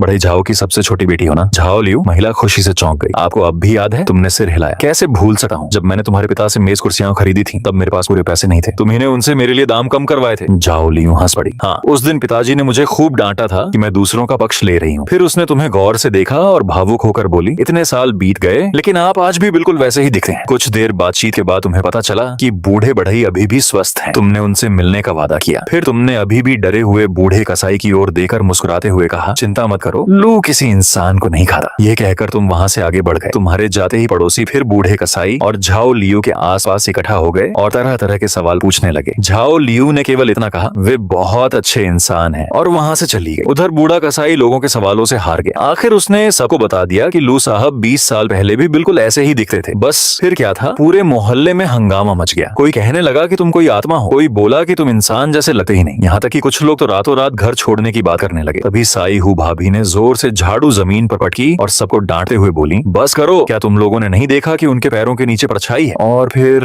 भला कोई राक्षस दिन दहाड़े इतना विनम्र और सभ्य होता है? उनकी दो चार बातों ने सबको चुप करा दिया। लोग एक एक करके वहाँ से खिसक गए। साई हु भाभी ने तुम्हारी जाती हुई पीठ की ओर देखा और धीरे से मुस्कुराई। 20 साल बाद भी जिनका रूप जरा भी न बदले, वे राक्षस नहीं, शायद कोई अमर महापुरुष हो। साई हु भाभी बड़बड़ाई और अभी भी पूरे जोश से झाड़ू लगा रहे टीएनयू को आवाज दी, अरे टीएनयू, तुम ही बताओ, क्या मैं सही नहीं कह रही? टीएनयू ने तुरंत झाड़ू रोक दी और पूरे भोलेपन से बोला, हाँ, मुझे तो भरे पूरे शरीर वाली महिलाएं पसंद हैं। उसकी बात सुनते ही सब जोर जोर से हंस पड़े। घर के बाहर लोगों से बात करते करते तुम्हें काफी देर हो गई। जब तुम बाजार पहुंचे तब सुबह का अच्छा खासा समय निकल चुका था। तुम्हारी जेब पूरी तरह खाली थी, इसलिए तुमने अपना पुराना काम फिर से शुरू करने का फैसला किया, लोगों का भाग्य देखना और सुंदर लिखावट लिखकर कमाई करना। सबसे पहले तुम्हें उस बूढ़ी अम्मा का उद्धार चुकाना था जिसने सालों पहले तुम्हें तेल वाली चाय योचा पिलाई थी। तुमने बाजार के कोने में जगह चुनी और जमीन पर छूने से 2 पंक्तियां लिख दी, लेखन, हस्तलिपि, भाग्य दर्शन, दक्षिणा श्रद्धा अनुसार। बगल में खिलौने के रूप में लकड़ी के घूमने वाले डमरू बोलांगो बेचने वाला युवक वांग छेंग ये देकर हंस पड़ा, भाई साहब, आपका धंधा तो बिना पूंजी का है, लेकिन आधा दिन बीत गया, एक भी ग्राहक तुम्हारे पास नहीं आया। आखिर वांग छेंग से रहा नहीं गया। वह बोला, विद्वान जी, थोड़ा सामान वामान भी रखना चाहिए, ऐसे कोई ग्राहक नहीं आएगा। ऐसा करते हैं, मैं घर जाकर खाना खाकर आता हूँ, तब तक आप मेरी दुकान देख लीजिए। अगर कोई डमरू बिक गया तो कमाई का 30% आपका। तुम समझ गए कि वो केवल तुम्हारी मदद करना चाहता है। तुमने मुस्कुराकर हामी भर दी। उसके लौटने तक तुम 5 डमरू बेच चुके थे। वांग छेंग वापस आया तो हाथ में गर्मा गर्म भाप छोड़ते हुए बन भरवाओ पाओ थे। उसने जबरदस्ती तुम्हारे हाथ में 15 तांबे के सिक्के रख दिए। तुमने मना किया, लेकिन वह नहीं माना। आखिर तुमने सिक्के ले लिए और अगले ही पल वापस उसके हाथ में रख दिए। तुम्हारे ये बन बहुत स्वादिष्ट लग रहे हैं, मैं इन्हें 15 सिक्कों में खरीदा हूँ। वांग छेंग कुछ पल तक तुम्हारा चेहरा ही देखता रह गया। आखिर उसने हंसते हुए पैसे स्वीकार कर लिए। विद्वान जी, मेरा नाम वांग छेंग है और आपका लू चांगफेंग। दूर तक फैली पर्वत श्रृंखला वाला चांगफेंग। दोनों की बातें चल ही रही थी कि अचानक बाजार में हलचल मच गई। एक सांप पकड़ने वाला शिकारी धीरे धीरे उनकी ओर आ रहा था। उसकी कमर पर लोहे की चिमटी लटक रही थी और पीठ पर बांस की टोकरी थी। उसके पूरे शरीर से खतरनाक जीवों की गंध आ रही थी। वांग छेंग घबराकर पीछे हट गया। सर, जल्दी उठ जाइए, कहीं उसकी टोकरी में जहरीला सांप हुआ तो? तुमने शांत स्वर में कहा, डरो मत, उसकी टोकरी खाली है। वह शिकारी सीधे तुम्हारे सामने आकर बैठ गया। उसे तुम्हारे बोर्ड पर लिखा दक्षिणा श्रद्धा अनुसार वाला वाक्य बहुत पसंद आया। उसने पूछा, अगर मैं सिर्फ एक तांबे का सिक्का दूं तब भी भाग्य देखोगे? हाँ, और अगर वह एक सिक्का मैं 1 साल बाद दूं तब भी? लगातार 2 बार बिना हिचकिचाए मिले उत्तर सुनकर वांग छेंग और शिकारी दोनों हैरान रह गए। शिकारी ने बैठते हुए कहा, मेरा नाम झांगची है, कृपया मेरा भाग्य देखिए। तुमने उसकी ओर एक नजर डाली और बिना घुमाए फिराए बोले, तुम्हारे माथे पर अशुभ छाया है, भाग्य रेखा काली पड़ चुकी है, तुम पर बड़ा संकट आने वाला है। वांग छेंग का दिल धड़कने लगा। उसे डर था कि कहीं शिकारी गुस्से में हमला न कर दे, लेकिन झांगची बिल्कुल शांत रहा। वह मुस्कुराया, हमारा काम ही ऐसा है, हर दिन मौत का खतरा रहता है। आज मैं सांप पकड़ने जा रहा हूँ, बस इतना बताइए कि यह यात्रा सफल होगी या नहीं। इतना कहकर उसने अपनी भारी लोहे की चिमटी जमीन पर पटक दी। उसका इशारा साफ था, अगर उत्तर पसंद नहीं आया तो परिणाम अच्छे नहीं होंगे। वांग छेंग मन ही मन प्रार्थना करने लगा, लू साहब, जरा संभल कर बोलिए। लेकिन तुमने केवल 4 शब्द कहे, जाओगे, लौटोगे नहीं। वांग छेंग का चेहरा सफेद पड़ गया, लेकिन आश्चर्य की बात यह थी कि झांगची नाराज नहीं हुआ। उसने सम्मान से हाथ जोड़कर पूछा, गुरुदेव, क्या इसका कोई उपाय है? तुमने 2 उंगलियां उठाई। 2 रास्ते हैं, पहला वापस लौट जाओ, दूसरा मौत के रास्ते में ही जीने का रास्ता खोजो। भाग्य बदला नहीं जा सकता, लेकिन याद रखना, जब संकट आए तो उसी संकट के भीतर जीवन का मार्ग तलाशना। इतना कहकर तुमने जमीन पर एक भरा हुआ गोला और एक खाली गोला बना दिया। झांगची देर तक उन दोनों गोलों को देखता रहा। फिर उसने वांग छेंग की दुकान से एक डमरू उठाया और उसमें 2 छोटे छेद कर दिए। कुछ बोले बिना उसने अपनी जेब से 5 टाइल चांदी निकालकर तुम्हारे सामने रख दी। गुरुदेव, इसे अग्रिम दक्षिणा समझिए, अगर मैं सचमुच जीवन का रास्ता खोज पाया तो लौटकर आपको और भी बड़ा सम्मान दूंगा। वह उठकर जाने लगा। तुमने उसे रोका, फिर वांग छेंग की दुकान की ओर इशारा करके बोले, डमरू जाने से पहले एक खरीद लो, दाम तय है, मोल भाव नहीं। झांगची मुस्कुराया और बिना कुछ कहे एक डमरू खरीद कर चला गया। पैसे मिलते ही तुम सबसे पहले उस बूढ़ी अम्मा की दुकान पर पहुंचे जो तेल वाली चाय बेचती थी। 20 साल से अधिक समय बीत चुका था। अब उनकी उम्र 70 से भी ऊपर हो गई थी। कमर झुक गई थी, लेकिन आंखों की ममता अब भी वैसी ही थी। तुम चुपचाप बैठ गए और पहले की तरह एक कटोरी तेल वाली चाय मंगाई। अम्मा मुस्कुराकर बोली, बेटा, पहले कभी हमारी चाय पी है क्या? अगर नहीं तो मैं बताऊं इसे कैसे खाते हैं। तुम कुछ पल चुप रहे, फिर हल्की मुस्कान के साथ बोले, अम्मा, क्या आपने मुझे पहचाना नहीं? उन्होंने ध्यान से तुम्हें देखा, फिर बिना कुछ कहे कटोरे के पास एक मुड़ा हुआ सफेद कागज रख दिया। तुमने चुपचाप ऐसे रखे, मुस्कुराए और उठकर चल दिए। तुम्हारे तुम्हारी पीठ देखते हुए बूढ़ी अम्मा ने पुकारा, लू साहब, क्या हमारी तेल वाली चाय का स्वाद आज भी वैसा ही है जैसा पहले था? तुम रुके, पीछे मुड़कर मुस्कुराए और बोले, बिल्कुल पहले जैसा ही। अम्मा संतोष से मुस्कुराई। अच्छा है, स्वर मंगलमय हो। तुम्हारे जाने के कुछ देर बाद उनका बेटा झाओ छाई दुकान पर आया। उसने मेज पर रखा मुड़ा हुआ कागज देखा और झुंझलाकर बोला, अम्मा ये पैसे कहाँ हैं? ये तो सिर्फ एक खाली कागज है, मैं अभी उस विद्वान को पकड़ कर लाता हूँ। अम्मा ने उसे रोक लिया। रहने दो, शायद अभी उसके पास पैसे नहीं होंगे, वह किसी दिन जरूर लौटा कर देगा। झाओ छाई ने नाराज होकर कागज खोला, लेकिन अगले ही पल उसकी आंखें फटी रह गईं। उस कागज के भीतर एक पूरा टाइल चांदी का टुकड़ा रखा था। ये तो बहुत ज्यादा पैसे हैं। बूढ़ी अम्मा घबरा गई। झाओ छाई, जल्दी जाओ, लू साहब को वापस बुला कर लाओ। लेकिन झाओ छाई ने तुरंत चांदी का टुकड़ा अपनी मुट्ठी में कस लिया और इधर उधर देखते हुए बोला, अम्मा धीरे बोलिए, वे तो कब के जा चुके हैं, अब कहाँ ढूंढेंगे? तभी उसकी नजर उस कागज पर लिखे शब्दों पर पड़ी। 19 कटोरियां तेल वाली चाय उधार थी, आज की मिलाकर पूरे 20 हुए, मूल और ब्याज सहित एक टाइल चांदी देकर हिसाब पूरा। झाओ छाई अचानक चिल्ला उठा, अब याद आया, यह वही गरीब विद्वान है जो 20 साल पहले तिंग फेंग निवास में रहते थे। तेल वाली चाय की दुकान से निकलने के बाद तुम बाजार गए और घर की मरम्मत के लिए ईंटें, टाइलें और दूसरे सामान खरीद लाए। सामान इतना अधिक था कि दुकानदार ने स्वयं उसे तुम्हारे घर तक पहुंचाने की व्यवस्था कर दी। आंगन में ईंटों और पत्थरों का ढेर लग गया। टूटी हुई दीवारों को देखकर तुमने आसमान की ओर देखा। पतला सा चांद निकल आया था। तुमने सोचा, मरम्मत कल सुबह करूंगा। रात में काम किया तो पड़ोसियों की नींद फिर खराब होगी। आखिर इतने वर्षों बाद अपने घर लौटे थे। तुमने निश्चय किया कि आज अपने हाथों से खाना बनाकर इस घर में फिर से जीवन की शुरुआत करोगे। आधे घंटे बाद 4 व्यंजन, एक गर्म सूप और चावल की शराब की एक सुराही मेज पर सजी थी। तुम आराम से खाना खाते हुए पुराने दिनों की यादों में खोए थे कि तभी ठक ठक दरवाजे पर दस्तक हुई। कौन है? तुमने दरवाजा खोला। बाहर वही गोल मटोल छोटा लड़का खड़ा था जिसे कुछ दिन पहले नदी से बचाया था। चाचू, तुम यहाँ कैसे पहुंच गए? तुमने आश्चर्य से पूछा। लड़के ने मुंह खोला, लेकिन शब्द बाहर नहीं है। तुम मुस्कुराए। कोई जल्दी नहीं, अंदर आओ, आराम से बताना। वह आंगन में आकर पत्थर की मेज के पास बैठ गया। काफी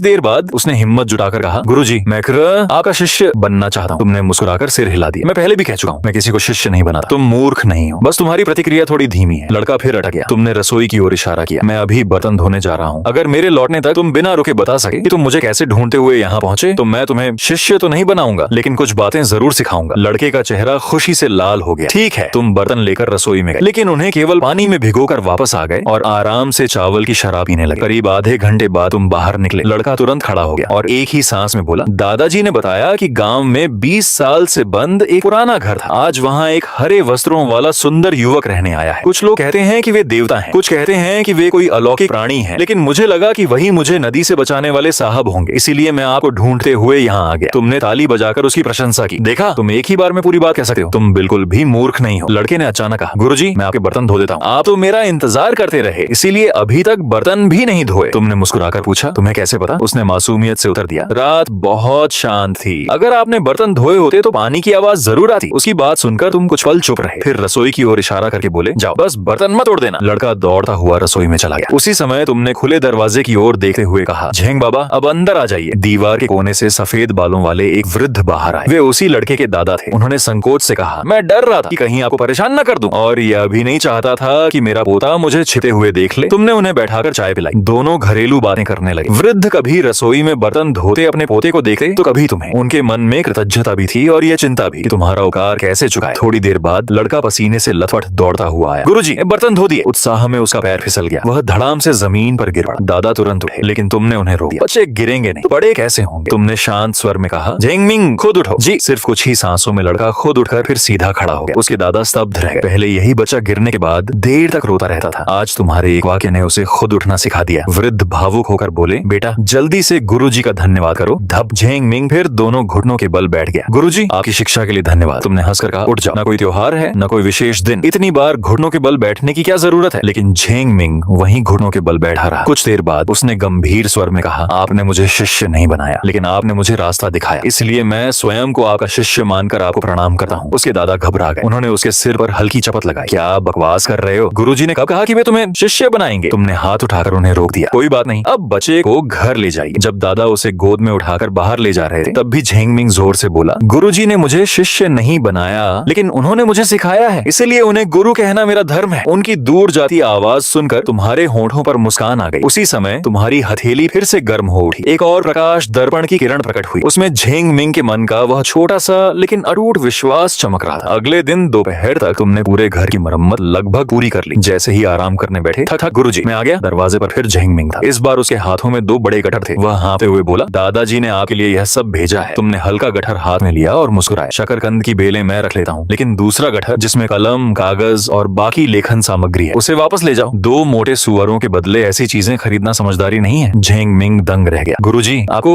ये भी कैसे पता? उसे सचमुच लगा कि तुम्हारे पास देवताओं जैसी दृष्टि है। वह ईमानदारी से बोला, शकरकंद की बेलें तो मैं जिद करके लाया हूँ। मुझे पहले से पता था कि आप लिखने का सामान स्वीकार नहीं करेंगे। तुम मुस्कुराए। ठीक है, अब जल्दी घर लौट जाओ। अगर और देर हुई तो तुम्हारे घर के वे दोनों मोटे सुअर सचमुच नहीं बचेंगे। ये सुनते ही झेंग मिंग घबरा गया। क्या? अगले ही पल वह हवा की तरह दौड़ता हुआ घर की ओर भाग गया। उधर तेल वाली चाय बेचने वाली बूढ़ी अम्मा का बेटा झाओ छाई तुम्हारे बारे में हर जगह पूछताछ कर रहा था। जब कसाई से उसे यह पक्का पता चल गया कि तुम वही गरीब विद्वान हो जो 20 साल पहले इस शहर में रहते थे, तो उसके चेहरे पर छिपी लालच साफ दिखाई देने लगी। वह मन ही मन हंसा। लगता है किस्मत आखिरकार मेरे घर पर भी मेहरबान हो गई। अब हमारा परिवार भी अमीर बनने वाला है। तुम्हारे छोटे से आंगन की ओर एक नजर डालकर वह तुरंत दूसरी दिशा में निकल गया। इधर तुम झेंग मिंग द्वारा दिए गए सूखे शकरकंद खाते हुए पूरे कस्बे में घूमते रहे, लेकिन बूढ़ी अम्मा की तेल वाली चाय की दुकान कहीं दिखाई नहीं दी। शाम होने लगी, इसीलिए तुम रात के बाजार में जाकर एक तले हुए नूडल्स की दुकान पर बैठ गए। तभी एक सलीकेदार कपड़े पहने युवक तुम्हारे पास आकर बैठा। महोदय, क्षमा कीजिए, क्या मैं आपको परेशान कर सकता हूँ? तुमने अनुमान लगाया कि वह तुम्हें पहचानता है। हाथ जोड़कर बोले, मेरा नाम लू चांगफेंग है। क्या आप फेंग जीवन के पुत्र हैं? युवक की आंखें चमक उठी। जी, मैं फेंग मिंगचाई हूँ। प्रणाम लू साहब। वह इतना भावुक हो गया कि लगभग घुटनों के बल बैठ ही गया। उसे देखकर तुम्हें वर्षों पहले का वह बूढ़ा दर्जी याद आ गया जिसे तुम्हारे शरीर की बनावट से बड़ा लगाव था। उसने वादा किया था कि वह तुम्हारे लिए एक और सफेद चोगा अवश्य सिलेगा। बदले में तुमने उसे अपनी दिव्य शक्ति से युक्त एक सुलेख भेंट किया था ताकि वह उसके परिवार की रक्षा कर सके। फेंग मिंगचाई ने उदास स्वर में कहा, कुछ वर्ष पहले मेरे पिता का देहांत हो गया। ये सुनकर तुम चुप हो गए। तुम्हारे दिए हुए सुलेख की रक्षा शक्ति होने के बावजूद उसका इतनी जल्दी संसार छोड़ देना स्वाभाविक नहीं था। तुमने तुरंत उंगलियों पर गणना की। कुछ ही क्षणों में पूरी घटना तुम्हारी आंखों के सामने स्पष्ट हो गई। दरअसल एक दिन एक पीली नेवले जैसी आत्मा हुआंग पीजी शराब के नशे में बूढ़े दर्जी के पास आई और तुम्हारे बारे में पूछने लगी। बूढ़े दर्जी ने पूरे विश्वास से तुम्हें एक अमर महापुरुष बताकर उसकी खूब प्रशंसा की। नेवले को यह बात पसंद नहीं है। वह क्रोधित होकर दुकान में टंगे तुम्हारे सुलेख के सामने जा खड़ा हुआ, लेकिन जैसे ही उसने उस पर नजर डाली, सुलेख में समाई दिव्य शक्ति बिजली की तरह फूट पड़ी। उसकी आत्मा लगभग नष्ट हो गई। वह डर के मारे घुटनों के बल गिर पड़ा और दया की भीख मांगने लगा, क्योंकि उसके मन में हत्या का इरादा नहीं था। और बूढ़े दर्जी ने भी उसके लिए प्रार्थना की। तुम्हारी शक्ति ने उसे नष्ट करने के बजाय उसके घायल साधना पथ को ही ठीक कर दिया। जब तुम्हारी गणना समाप्त हुई, तब तक फेंग मिंगचाई दुकान के भीतर हर संदूक और अलमारी उलट पुलट चुका था। लू साहब, पिताजी इस कपड़े को बहुत संभाल कर रखते थे। उन्होंने इसे पत्थर के संदूक में बंद किया था। उसमें 81 ताले थे। 80 तो मैंने खोल दिए, लेकिन आखिरी चाबी नहीं मिल रही। तुम भीतर गए, एक नजर में ही समझ गए कि आखिरी चाबी कहाँ है। मेज पर रखी सिलाई की एक साधारण सुई उठाई, सुई ताले में घुसी और ताला तुरंत खुल गया। फेंग मिंगचाई स्तब्ध रह गया। क्या सिलाई की सुई ही चाबी थी? वो हंस भी नहीं पा रहा था और रो भी नहीं। संदूक खुला। उसके भीतर लाल चंदन की लकड़ी का एक लंबा सुंदर डिब्बा रखा था। सौभाग्य से इस डिब्बे पर कोई ताला नहीं था, वरना शायद उसे खोलते खोलते पूरी रात निकल जाती। उसने दोनों हाथों से अत्यंत श्रद्धा के साथ सफेद वस्त्र उठाए और तुम्हें सौंप दिए। फिर चुपचाप बाहर चला गया ताकि तुम आराम से कपड़े बदल सको। लेकिन जैसे ही वह बाहर निकला, तुम भी नए सफेद वस्त्र पहनकर उसके पीछे आ गए। फेंग मिंगचाई पलटा।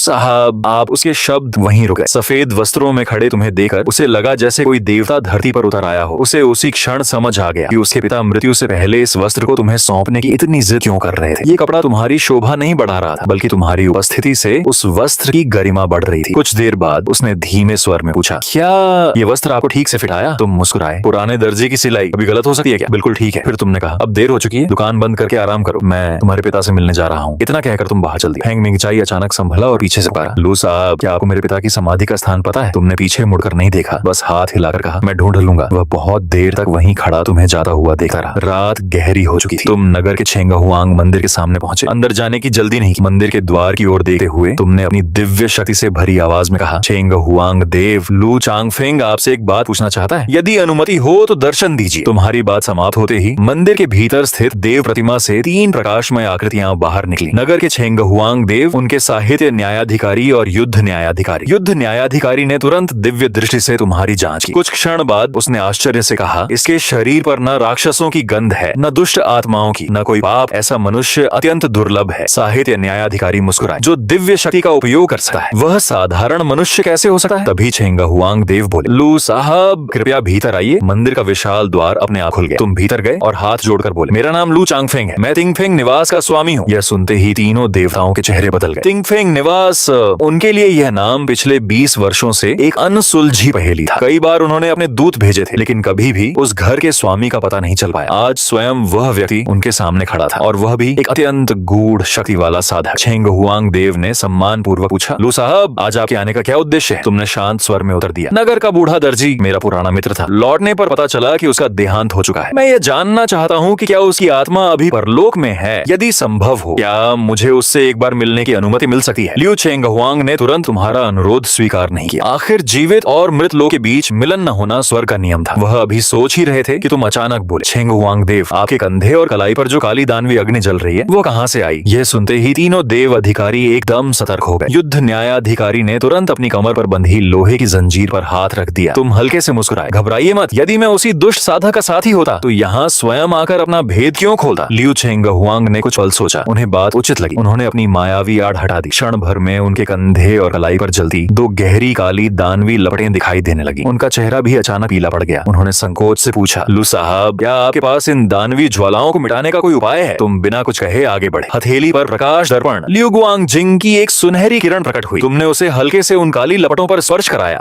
जो दानवी अग्नि महीनों से छेंग हुआंग देव को पीड़ा दे रही थी, वह एक ही क्षण में बुझ गई। तीनों देव अधिकारी स्तब्ध रह गए। तुमने उसी प्रकार दूसरी ज्वाला भी समाप्त कर दी, लेकिन उसके बुझते समय तुम्हें उस शक्ति से एक अजीब सी परिचित अनुभूति हुई, मानो पहले भी कहीं उसका सामना कर चुके हो। लियू चेंग हुआंग अत्यंत प्रसन्न होकर बोले, लू साहब, आपका यह उपकार जीवन भर नहीं भूलूंगा। उन्होंने तुरंत साहित्य और युद्ध न्यायाधिकारियों को आदेश दिया, जाओ पुराने दर्जी भैं की आत्मा को यहाँ ले आओ। तब तुम्हें समझ आया कि वे पहले इतने सावधान क्यों थे। उन्हें भय था कि शायद तुम किसी पुराने वैर का बदला लेने आए हो। तुम हंस पड़े। छेंग हुआंग देव, पहली बात तो मैं कोई अमर देव नहीं हूँ, और यदि होता भी तो क्या देवताओं के पुराने मित्र नहीं हो सकते? कुछ ही देर बाद पुराने दर्जी भैं की आत्मा वहाँ लाई गई। जैसे ही उसने तुम्हें देखा, वह कई बार तुम्हारे चारों ओर घूमने लगा। जब ये देख लिया कि उसके हाथों सिल्ला हुआ सफेद वस्त्र तुम्हें बिल्कुल ठीक बैठ रहा है, तब वह संतोष से हंस पड़ा। मैं जानता था आप अवश्य आएंगे। अच्छा हुआ कि मेरी आत्मा अभी तक विलीन नहीं हुई। मैं आपका इंतजार करता रहा। तुमने हवा में ही चाय का पूरा सेट प्रकट किया। फिर जुइफुशेंग चाय बनाकर उसके सामने रख दी। हालांकि वह अब केवल एक आत्मा था, चाय पी नहीं सकता था, लेकिन उसकी सुगंध ही उसे अपार आनंद देने लगी। वह बच्चे की तरह खुशी से झूम उठा। जीवन में मुझे एक महान पुरुष के लिए वस्त्र सिलने का सौभाग्य मिला। मृत्यु के बाद देवताओं की सेवा करने का अवसर मिला, और आज आप स्वयं मुझे याद करके मिलने से यह चाय मेरे लिए किसी अमृत से कम नहीं। अब इस जीवन में कोई पछतावा नहीं रहा। पूरी रात तुम दोनों पुरानी यादों में खोए रहे। मुर्गे की पहली बांग तक बातें चलती रही। विदा लेते समय तुमने पूरी चाय की डिब्बी उसी को भेंट कर दी। इसके बाद तुम और लियू चेंग हुआंग मंदिर के पिछवाड़े लंबे समय तक गुप्त चर्चा करते रहे। तभी तुम्हें पता चला, जिस दुष्ट साधक ने उन दानवी ज्वालाओं का प्रयोग किया था, वह इतना शक्तिशाली था कि पूरे यूंजो के लिंग्यो हो तथा 9 नगरों के छेंग हुआंग देव मिलकर भी उसे पकड़ नहीं सके। उल्टा सभी के शरीर पर वही दानवी अग्नि छोड़कर वह भाग निकला। लियू चेंग हुआंग ने विनम्रता से निवेदन किया, लू साहब, यदि संभव हो तो कृपया अन्य नगरों के छेंग हुआंग देवों की भी सहायता कीजिए। तुमने बिना किसी हिचकिचाहट के मुस्कुराकर उत्तर दिया, अवश्य। मंदिर से लौटकर तुम सीधे तिंगफेंग निवास पहुंचे। बिस्तर पर गिरते ही गहरी नींद आ गई। जब आंख खुली तब तक सूरज काफी ऊपर चढ़ चुका था। उधर सुबह सुबह तुम्हारे घर के बाहर बूढ़ी अम्मा का बेटा झाओ छाई अपने पोते झाओ दुबाओ को लेकर बैठा था। उसकी योजना बहुत सीधी थी। यदि तुम बाहर निकलकर देखो कि दादा पोता सुबह से तुम्हारे दरवाजे पर बैठे इंतजार कर रहे हैं, तो शायद तुम्हारा मन पिघल जाए और तुम उसके पोते को शिष्य बना लो। फिर पूरे झाओ परिवार की किस्मत बदल जाएगी। पोता ऊकर बोला, दादाजी, हमें और कितनी देर इंतजार करना होगा? झाओ छाई ने उसे डांटे हुए कहा, सीधा बैठ, क्या तुझे बड़ा मकान नहीं चाहिए? अच्छा खाना नहीं खाना? उसी समय झेंग मिंग हाथ में मिट्टी का एक छोटा मटका लिए वहां पहुंचा। उसे देखते ही झाओ दोबाओ उछल पड़ा। वह मुंह बनाकर बोला, अरे बेवकूफ, तू यहाँ क्या कर रहा है? लेकिन इस बार झेंग मिंग तुरंत बोला,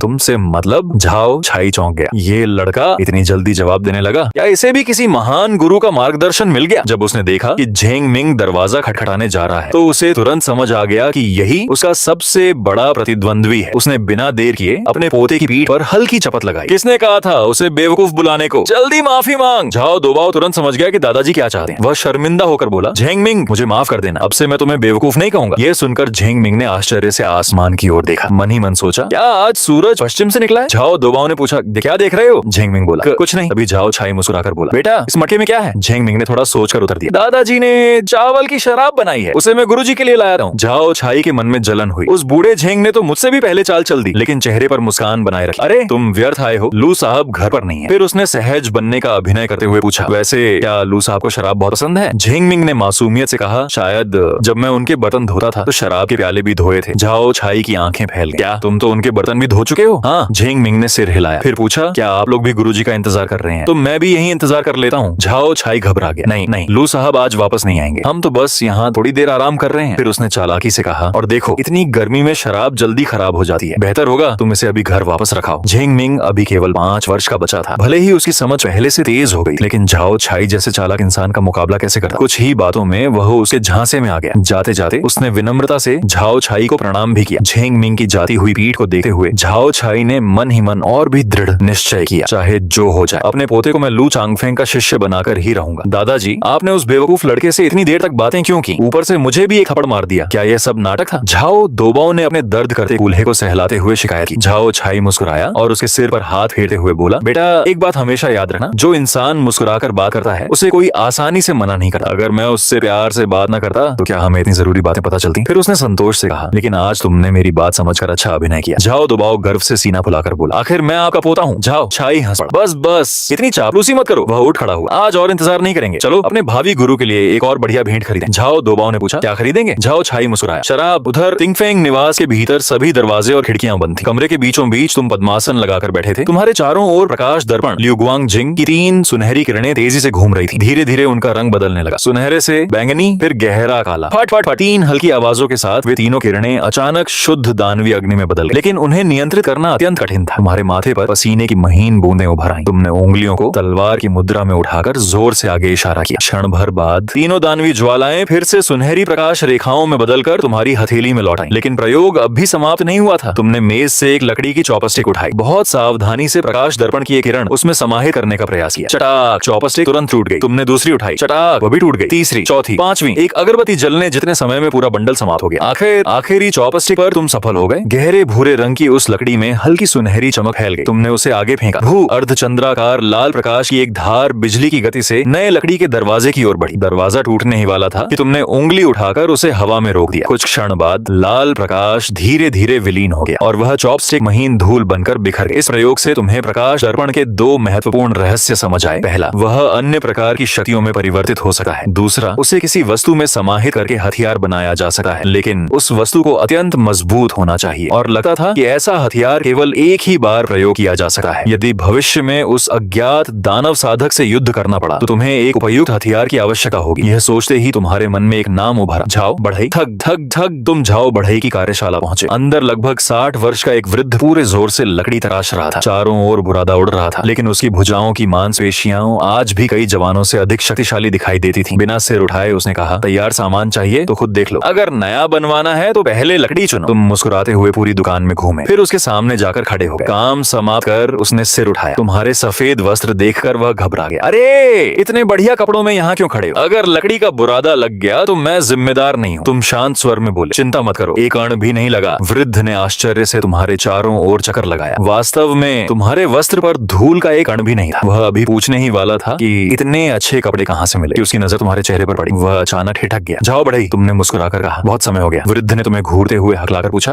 तुम वही 20 साल पहले वाले? तुम्हें भी हंसी आ गई। 20 वर्ष पहले दिया गया छोटा सा छूट वाला सौदा आज तुम्हारी पहचान बन चुका था। तभी उसे अपनी बेटी की कही बातें याद आई। तिंगफेंग निवास में लौटे उस रहस्यमय युवक के बारे में, और फिर उसने तुम्हारे धूल से अछूते सफेद वस्त्र देखे। उसका चेहरा तुरंत पीला पड़ गया। उसे यकीन हो गया कि उसके सामने कोई साधारण मनुष्य नहीं खड़ा है। हे भगवान, मैंने अभी अभी एक अमर महात्मा को 20 साल पहले वाला कह दिया। जाओ बढ़ई घबरा गया। उसने तुरंत झुकर हाथ जोड़ लिए। क्षमा कीजिए लू साहब, मेरी आंखें अब पहले जैसी नहीं रही। मुंह से यूं ही निकल गया। तुम मुस्कुराए। जाओ बढ़ई, हम दोनों की तो वर्षों पुरानी जान पहचान है। क्या तुम्हें सच में लगता है कि मैं इतनी सी बात का बुरा मानूंगा? जाओ बढ़ई ने कुछ पल सोचा। सच ही तो था। उसकी यादों में लू साहब हमेशा विनम्र और भले इंसान थे, बस जेब थोड़ी खाली रहती। यह सोचते ही उसके मन का डर पूरी तरह मिट गया। तुमने बात बदलते हुए कहा, आज मैं एक काम से आया हूँ। मुझे फिर से एक लकड़ी की तलवार बनवानी है। लकड़ी की तलवार? जाओ बढ़ई की आंखें चमक उठी। लकड़ी से बनने वाली ऐसी कोई चीज नहीं जिसे मेरी दुकान न बना सके। तुमने दुकान के कोने में रखे एक आले पड़े विशाल लठी की ओर इशारा किया। वह पूरा का पूरा जला हुआ था, मानो उस पर कभी बिजली गिरी। मुझे वही चाहिए। जाओ बढ़ई के होंठ फड़क उठे। लू साहब जरा एक बार फिर सोच लीजिए, वो तो बस जल चुकी लकड़ी है, उस पर बिजली गिर चुकी है, उससे कोई अच्छी चीज नहीं बन सकती। तुमने शांत स्वर में कहा, मुझे वही चाहिए। आखिरकार उसने हार मान ली। ठीक है, मजदूरी और लकड़ी मिलाकर 200 तांबे के सिक्के लगेंगे, मंजूर है। तुमने बिना मोल भाव किए पैसे दे दिए। जब तुम जाने लगे तो जाओ बढ़ई ने देखा कि उसकी मेज पर न जाने कब एक सुंदर सा छोटा चाय का डिब्बा रखा हुआ था। वह उसे लेकर तुरंत बाहर भागा। लू साहब, आप अपनी चीज भूल गए। हवा के साथ तुम्हारी धीमी आवाज उसके कानों तक पहुंची। बहुत दिनों बाद मिले हैं, उसे तुम्हारे लिए चाय का उपहार समझ लो। जाओ बढ़ई ने डिब्बा खोला। भीतर से आती हल्की सुगंध ने उसका मन मोह लिया। वह जोर से हंस पड़ा। आखिर अमर भी इंसान ही होते हैं और बड़े ही सहज। अगले दिन आसमान आसमान में बादल छाए थे, हल्की हल्की बारिश हो रही। तिंग फेंग निवास के बाहर झाओ छाई और उसका पोता तीसरी बार दरवाजा खटखटाने का साहस जुटाकर पहुंचे। लू साहब चर दरवाजा खुला। सफेद वस्त्र पहने तुम शांत भाव से उनके सामने खड़े थे। कहो, किस काम से आए हो? तुम्हारा वही अपरिवर्तित चेहरा देखकर झाओ छाई के मन में फिर एक बार हलचल हुई, लेकिन अगले ही पल वह मुस्कुराते हुए अपना परिचय देने लगा। उसने अपने पोते से भी तुम्हें प्रणाम करवाया। यद्यपि तुम्हें उसकी चालाकी विशेष पसंद नहीं थी, फिर भी कियान दादी और उस मासूम बच्चे का मान रखते हुए तुमने दोनों को भीतर बुला लिया। बैठे ही झाओ छाई ने अपनी जेब से सिक्के निकाले। लू साहब, पिछली बार आपने जो एक टाइल चांदी दी थी उसमें से ये 600 तांबे के सिक्के वापस करने आया हूँ। तुमने सिर हिलाया। वह तुम्हारी माँ के लिए था, जो दे दिया उसे वापस नहीं लिया जाता। झाओ छाई मानो पहले से तैयार था। वह तुरंत बोला, मेरी माँ ने कहा आप ही उनके स्वाद को सच में समझ सके हैं, इसीलिए उन्होंने मुझे भेजा है। मैं आपके लिए तेल वाली चाय बनाना चाहता हूँ। अगर आपको पसंद आ जाए तो शायद मैं उनकी कला आगे बढ़ाने के योग्य समझा जाऊँ। तुम समझ रहे थे कि वह बार बार अपनी माँ का नाम ढाल बना रहा है, और तुम ये भी जानते थे कि एक ही नुस्खा और वही सामग्री होने पर भी दिल न हो तो वही स्वाद कभी नहीं बनता। कुछ देर चुप रहने के बाद तुमने कहा, ठीक है, अगर आजमाना ही चाहते हो तो बना लो, बस मेरे बर्तन मत तोड़ देना। झाओ छाई खुशी से खेल उठा। वह सामान उठाकर रसोई की ओर चला गया। जाते जाते उसने अपने पोते को एक इशारा भी किया। झाओ दोबाव तुरंत समझ गया। वह एक सुंदर शराब का घड़ा उठाकर तुम्हारे सामने रख दिया। लू साहब, ये हमारे घर की बनी शराब है, खास आपके लिए लाए हैं। तुमने घड़े को ध्यान से देखा। उसकी चमकदार सतह, नाजुक कारीगरी और उम्दा मिट्टी सब कुछ बता रहा था कि यह साधारण घरेलू घड़ा नहीं। सिर्फ यही घड़ा खरीदने में भी अच्छी खासी रकम लगी। तुम मुस्कुराए। घर की बनी शराब, कम से कम ये घड़ा तो ऐसा नहीं कहता। झाओ दोबाव थोड़ा घबरा गया। लू साहब, जरा चक्कर तो देखिए। तुमने सिर हिलाया। रहने दो, ये शराब मेरी पसंद की नहीं है, वापस ले जाना। झाओ दोबाव का चेहरा उतर गया। उसने तुरंत मासूम बनने की कोशिश की। क्या मुझसे कोई गलती हो गई? कृपया ऐसे रख लीजिए, नहीं तो दादाजी और परदादी मुझे डांटेंगे। तुमने हल्की मुस्कान के साथ उसकी ओर देखा। निश्चिंत रहो, कम से कम तुम्हारी परदादी तो तुम्हें बिल्कुल नहीं डांटेंगी। ये सुनकर झाओ दोबाव पूरी तरह निरुतर हो गया। आखिरकार वह चुपचाप वापस जाकर बैठ गया। तुमने जल्दी ही अपना साधारण नाश्ता समाप्त कर लिया। झाओ दोबाव तुम्हें साधारण चावल की खिचड़ी और अचार बड़े स्वाद से खाते देख रहा था। उसकी आंखों में अनायास ही तिरस्कार की झलक उभर आई। उसने सोचा था कि किसी अमर साधक का निवास भव्य होगा, चारों ओर दिव्य आभा होगी, लेकिन तिंग फेंग निवास तो मानो बिल्कुल खाली पड़ा था। दीवारें सूनी थी, एक फूलदान तक नहीं था। उसके मन में गुरु बनने की इच्छा भी कम होने लगी। आखिर उसने आखिरी उम्मीद के साथ पूछा, गुरुदेव, इन 20 वर्षों में आप कहाँ थे? तुमने शांत स्वर में उत्तर दिया, मैं एक बात के बारे में सोच रहा था। झाओ दोबाव होंठ सिकोड़कर मन ही मन बोला, एक बात सोचने में 20 साल लग गए? अगर बताना नहीं चाहते तो साफ मना कर दीजिए। क्या मैं 3 साल का बच्चा हूँ? अपमानित महसूस कर वह चुप हो गया। उसी समय बाहर से तेज कदमों की आहट सुनाई। गोल मटोल चेहरा लिए झिंगमिंग मिट्टी का पीला शराब का घड़ा उठाए दौड़ता हुआ भीतर आया। गुरुदेव, मैं आपके लिए शराब लेकर आया हूँ। उसने झाओ दोबाव की ओर देखना भी जरूरी नहीं समझा। घड़ा सीधे तुम्हारे सामने रखकर बोला, यह मेरे दादाजी ने खुद बनाई है। झाओ दोबाव मन ही मन हंस पड़ा। क्या घटिया शराब है, एक बार लाना काफी भी नहीं था, दोबारा भी उठा लाया। गुरुदेव ने तो 2 तायल चांदी वाली शराब भी नहीं ली थी, ये कब स्वीकार करेंगे? तुमने मुस्कुराकर कहा, उसे दीवार के पास रख दो और घर जाकर अपने दादाजी को मेरी ओर से धन्यवाद कहना। यह सुनते ही झाओ दोबाव का चेहरा उतर गया। उसे सबसे अधिक गुस्सा तब आया जब घड़ा रखकर झेंगमिंग उसकी ओर मुड़ा और पूरे शिष्टाचार से बोला, झाओ दोबाव, तुम भी आए हो? सुप्रभात। झाओ दोबाव को यह सीधा उपहास लगा। वह तमतमाकर तुम्हारी ओर मुड़ा। गुरुदेव, क्या आपने उसकी शराब कभी पी है? नहीं। तो मेरी भी नहीं पी? फिर मेरी शराब क्यों नहीं रखी और उसकी क्यों रख ली? बिना छके आपको कैसे पता कि हमारी शराब अच्छी नहीं है? झेंगमिंग तुरंत आगे बढ़ा। गुरुदेव से बदतमीजी मत करो। उसने आस्तीन चढ़ा ली, मानो लड़ने को तैयार हो। तुमने उसकी गोल मटोल पतली बाहों की ओर देखा। वे तो झाओ दोबाव की जांघ से भी पतली थीं। तुम्हारे चेहरे पर अनायास मुस्कान आ गई। झेंगमिंग, बहादुरी दिखाने की जरूरत नहीं है। फिर तुमने झाओ दोबाव की ओर देखा। एक बात पूछूं, क्या ये शराब सचमुच तुम्हारे घर की बनी है? झाओ दोबाव का चेहरा तन गया। बिल्कुल। तुमने घड़े की ओर इशारा किया। तो फिर इस पर अभी भी शराब बेचने वाली दुकान की मुहर का निशान क्यों लगा है? झाओ दोबाव घबरा गया। बिना सोचे उसके मुंह से निकल गया, असली मुहर तो मैंने पहले ही खुरच दी थी। इतना कहते ही वह जड़ हो गया। उसे समझ आ गया कि उससे बहुत बड़ी भूल हो गई है। उसका चेहरा शर्म से लाल पड़ गया। झेंगमिंग ने मासूमियत से पूछा, अगर शराब घर की बनी थी तो फिर मुहर क्यों हटाई? ये सुनते ही झाओ दोबाव का आत्मविश्वास पूरी तरह टूट गया। उसने झट से शराब का घड़ा उठाया और बिना पीछे देखे भाग गया। उसे यह भी याद नहीं रहा कि उसका दादाजी अभी भी रसोई में था और वह आज यहाँ गुरु बनने आया था। उसी समय झाओ छाई बड़े संभाल कर एक कटोरा गर्म सूप और 2 रोटियां लेकर बाहर आया। तू साहब, तेल वाली चाय तैयार है। उसे अभी तक ये पता भी नहीं था कि उसका पोता भाग चुका है। तुमने केवल एक नजर कटोरे पर डाली, इतना ही काफी था। चाकू की कटाई,